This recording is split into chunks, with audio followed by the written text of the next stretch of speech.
आशा करता हूं आप सब बहुत अच्छे होंगे। मेरा नाम है सिद्धांत अग्निहोत्री, स्टडी ग्लोस पे आपका बहुत बहुत स्वागत है। दोस्तों, मुझे याद है कि जब 2018 में, आपको पता है मैं कहाँ काम करता था, तो तब मैं एक इंसान के लेक्चर सुना करता था और बहुत नॉलेज मिलती थी। और एक बार मेरा ये सपना था उस समय कि अगर मैं इनके साथ एक बार मेरी एक मीटिंग हो जाती तो मेरे लिए बहुत ही अच्छा रहता। और आज खुशकिस्मती है मेरी और आप सबकी भी कि वो इंसान मेरे साथ है। हम बात कर रहे हैं आशीष शुक्ला सर की। देखिए, ये किसी भी इंट्रोडक्शन के मोहताज नहीं है, हम सबको पता है आशीष शुक्ला सर के बारे में। एक तरीके से इनके जो लेक्चर्स हैं इंस्पायरिंग, मोटिवेटिंग, और मुझे ये बोलने में बिल्कुल भी मतलब इसमें कोई दो राय नहीं है कि सर इस समय बहुत बड़े स्पिरिचुअल टीचर्स में से एक हैं। आप सबने सर का चैनल डीप नॉलेज सब्सक्राइब किया होगा, नहीं किया तो अभी कर लो। तो आज हम सर से मुखातिब होंगे और सर से कुछ सवाल पूछेंगे। तो सर, सबसे पहले तो आपका बहुत बहुत बहुत स्वागत है सर हमारे प्लेटफॉर्म पे। Thank you so much. तो सर से हम स्पिरिचुअलिटी पे बात करेंगे, जो कॉमन प्रॉब्लम्स होती हैं उस पे बात करेंगे, स्टूडेंट्स जो फेस करते हैं, और जो प्रैक्टिकल सॉल्यूशंस हैं वो हम देखेंगे। तो सर, सबसे पहले तो मेरा सवाल आपसे ये रहेगा कि व्हाट इज स्पिरिचुअलिटी, क्या है आध्यात्म आपके हिसाब से? Spirituality by definition means freedom. Freedom from worries, freedom from problems, and ultimately freedom from the cycle of birth and death. Ultimate freedom. तो spirituality starts from this question कि आखिर मैं कौन हूँ, मैं किस चीज़ के साथ अपने आप को फंसा हुआ महसूस करता हूँ। तो आप धीरे धीरे आप अपने लाइफ के क्वेश्चंस और प्रॉब्लम्स को आइडेंटिफाई करना सीखते हैं। तो spirituality is basically solution to your self. मुझे लगता है मेरी लाइफ में जब तक स्पिरिचुअलिटी नहीं आई थी तब तक बाकी सब चीज़ें भी नहीं आई थी। तो according to me spirituality is ultimate solution to everything, starting from studies, job, relationship, हर चीज़ का सोल्यूशन। इनफैक्ट ये अच्छी चीज़ है क्योंकि ज़्यादातर लोग सोचते हैं कि स्पिरिचुअलिटी मतलब बुढ़ापे में जब सब कुछ हो गया, शादी वादी हो गई, बच्चे बच्चे हो गए, तब जाकर के आप ध्यान करते हैं आश्रमों में। But I think spirituality should start from very early age because it is a solution to all your problems. Definitely sir. Sir, अगला सवाल ये मेरा होगा कि अभी आपने बताया कि spirituality is the solution for everything, और आज के समय में the biggest problem is stress. हम देखते हैं कि हर जगह स्ट्रेस है, from students to big entrepreneurs and everybody is in stress. बहुत मुश्किल होता है। सर, हम आपसे ये पूछना चाहेंगे कि एक तो आज के समय में इंसान दुखी क्यों है? जैसे बुद्ध ने बोला था कि सबसे बड़ा कारण है इच्छा, तो क्या आज भी वो बहुत बड़ा कारण बना हुआ है? और इसका सॉल्यूशन क्या है? कैसे हम स्ट्रेस से ऊपर उठ सकते हैं? सर, थोड़ा सा इसमें मुझे पीछे जाना होगा क्योंकि जैसे आपने कहा कि स्ट्रेस आज ज़्यादा है कंपेयर टू गौतम बुद्धा के टाइम पर। ऐसा नहीं है, स्ट्रेस आज भी उतना ही है, आज पॉपुलेशन ज़्यादा है। बट जो गौतम बुद्धा ने पॉइंट आउट किया, डिज़ायर का कॉज क्या है? आपके हिसाब से डिज़ायर का कॉज क्या है? सर, बहुत ज़्यादा मटेरियलिस्टिक चीज़ों के पीछे भागना, और शायद इतना ज़्यादा सेल्फ अवेयरनेस अपने बारे में नहीं होना। And the third one is कि सच्चाई से बहुत ज़्यादा दूर भागना। मैं एक चीज़ कहना चाहता हूँ आपसे। जब शुरू में हम लोग ओशो को जब सुनते थे ना, तो मेरी तो पढ़ाई ठप हो गई थी। तो शुरू में हम लोग मटेरियलिस्टिक डिज़ायर्स करते हैं और बाद में स्पिरिचुअल डिज़ायर्स करना शुरू कर देते हैं।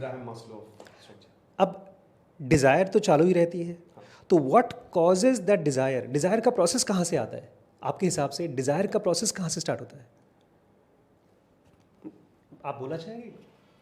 नहीं सर, आप ही कंटिन्यू करिए। मेरे हिसाब से सर, डिज़ायर का प्रोसेस शुरुआत से ही शुरू हो जाता है, राइट? शुरुआत से ही शुरू हो जाता है और इस पर बहुत डिपेंड करता है कि हमारा एटमॉस्फेयर कैसा है, हम किस माहौल में हैं।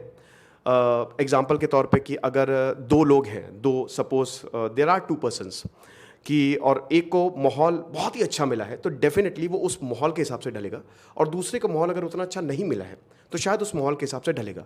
बट अगेन ये कॉन्ट्राडिक्टरी एक चीज़ आती है कि जैसे बुद्ध हैं, बुद्ध को तो बहुत ही बढ़िया माहौल मिला था और स्टिल वो उनको अपने सवालों का जवाब नहीं मिला और वो अल्टीमेट बुद्ध हुए, है ना, सिद्धार्थ से वो बुद्ध हुए। बट मेरे हिसाब से डिज़ायर्स शुरुआत से ही शुरू होता है, जब से हम पैदा होते हैं। और इस पे जो हमारा माहौल है वो बहुत ज़्यादा इस पे क्या कहते हैं कि रोल, हाँ, एड ऑन रोल प्ले करता है।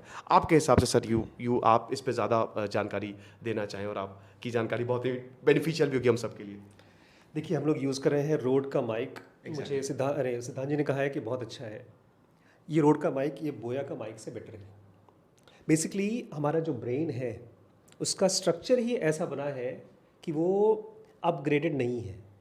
ऐसा समझिए जैसे कि एक कार जो शायद 100 साल पुरानी है और जिसके पुर्जे आपस में लड़ रहे हैं, उस लड़ने को ही डिज़ायर कहते हैं। और मैं पॉइंट आउट कर रहा हूँ ब्रेन को।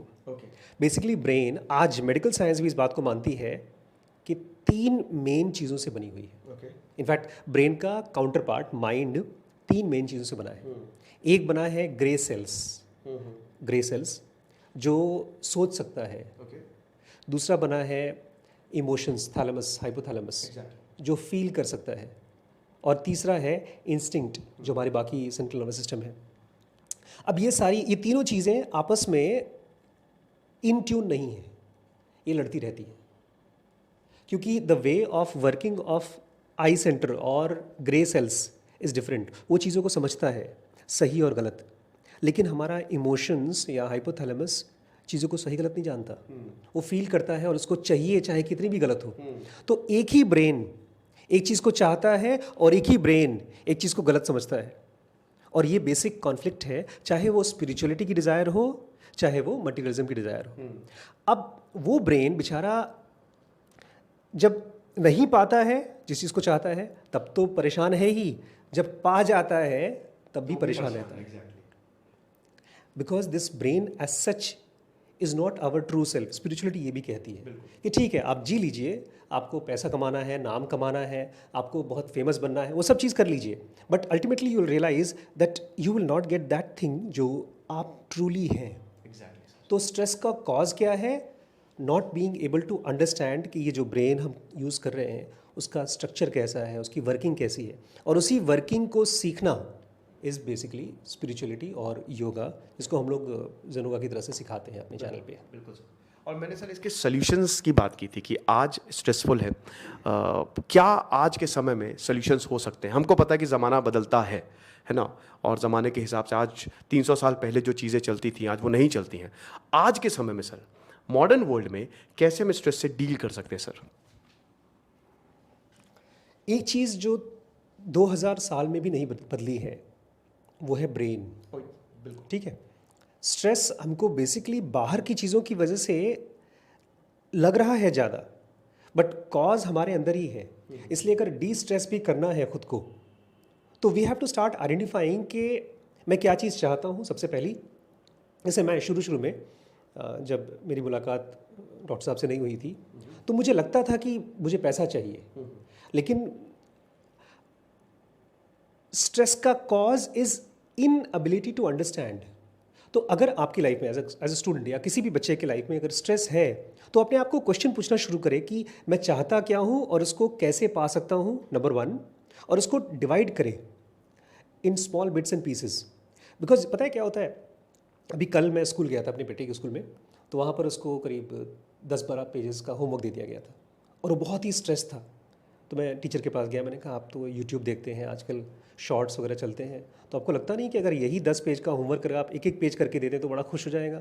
तो वो मेरे बेटे को भी बड़ा अच्छा लगा। तो जो बच्चे एक्चुअली अचीव करना चाहते हैं, आपके हिसाब से मॉडर्न एज में we have got all the ways to divide those things जो हम चाहते हैं। और एक चीज़ सबसे इंपॉर्टेंट चीज़ जो मुझे लगता है लैकिंग है, पिछले 2000 सालों में अभी तक डेवलप नहीं हुई है, बिकॉज किसी ने भी कॉन्शियसली इसके ऊपर काम नहीं किया है, और वो है राइट वे ऑफ लर्निंग और एजुकेशन। अभी भी हमारा जो सिस्टम ऑफ एजुकेशन है वो यही है कि किस तरह से हम कुछ चीज़ों को क्रैम कर लें, एग्ज़ाम दे लें और वो रिजल्ट पा जाएं जिससे हमारी खुशी सपोजिटली मिलेगी, जो कि बाद में अल्टीमेटली मिलती भी नहीं। कितने बच्चे हैं जो गवर्नमेंट जॉब पाने के बाद भी छोड़ देते हैं, because they don't really ask themselves कि मैं चाहता क्या हूँ। तो they should be asking themselves कि मुझे क्या चाहिए, नंबर 1।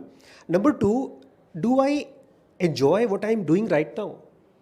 और ये जो मैं बता रहा हूँ नहीं कोई नई बात नहीं है, इसको भगवान कृष्ण ने गीता में कहा है, अर्जुन कर्म के फल के ऊपर चिंता ध्यान मत दो, कर्म के प्रोसेस को देखो।